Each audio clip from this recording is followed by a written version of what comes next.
Hi everyone, welcome back to my channel. আজ আমি তোমাদের সাথে শেয়ার করব ঝিঙে ও আলু দিয়ে তৈরি করা এক সুস্বাদু রেসিপি। এই রেসিপি তৈরি করার জন্য প্রথমে আমি এখানে নিয়েছি ঝিঙে, তারপর এখানে নিয়েছি আমি আলু, এরপর আমি এখানে নিয়েছি পেঁয়াজ ও লঙ্কা কুচি, তারপর এখানে নিয়েছি আদা ও জিরে বাটা, তারপর এখানে একটি কড়াই দিয়ে দেবো আমি পরিমাণ মতো তেল। তেলটা গরম হয়ে আসলে তারপর আমি এর মধ্যে দিয়ে দেবো 5 ফোড়ন, তারপর আমি এর মধ্যে দিয়ে দেবো কেটে রাখা পেঁয়াজগুলো, তারপর দেব কাঁচা লঙ্কা কুচি, দিয়ে সব কিছু মিনিট দুয়েক মতো বেশ ভালো করে ভেজে নেব।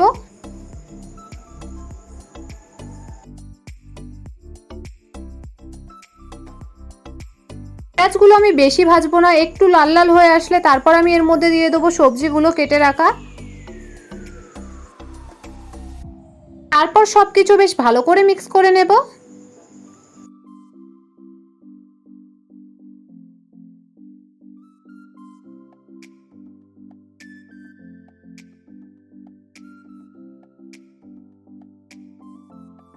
এরপর এখানে দেবো আমি স্বাদ অনুযায়ী লবণ, পরিমাণ মতো হলুদ গুঁড়ো,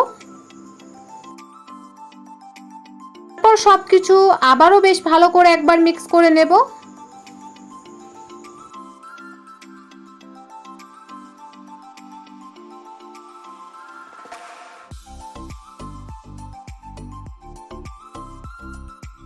পর আমি মিনিট 5 মতো ভালো করে কষিয়ে নেব সবজিগুলো।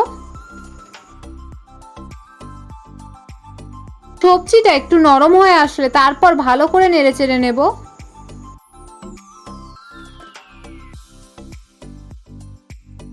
এরপর আমি এর মধ্যে দিয়ে দেবো জিরে বাটা 1 চামচ, তারপর এখানে দিয়েছি আদা বাটা 1 চামচ, তারপর দিয়েছি অল্প মশলা ধোয়া জল।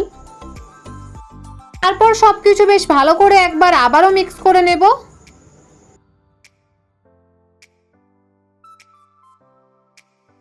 এরপর আবারও 5 মিনিট বেশ ভালো করে কষিয়ে নেব।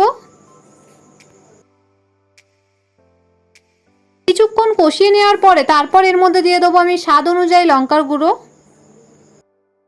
তারপর আবারও সবকিছু বেশ ভালো করে আবারও একবার মিক্স করে নেব।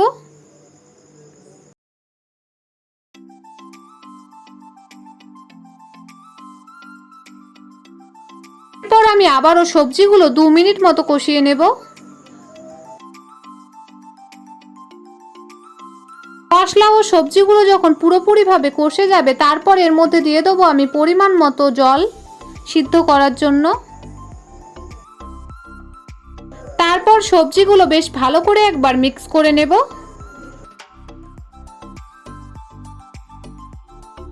এরপর আমি সবজিগুলো 7 থেকে 8 মিনিট মতো ফুটিয়ে নেব।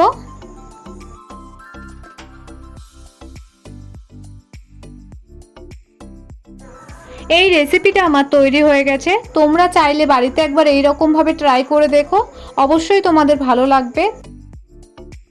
আর তোমাদের যদি আমার এই ভিডিও ভালো লাগে তবে লাইক, কমেন্ট, শেয়ার, সাবস্ক্রাইব করবেন।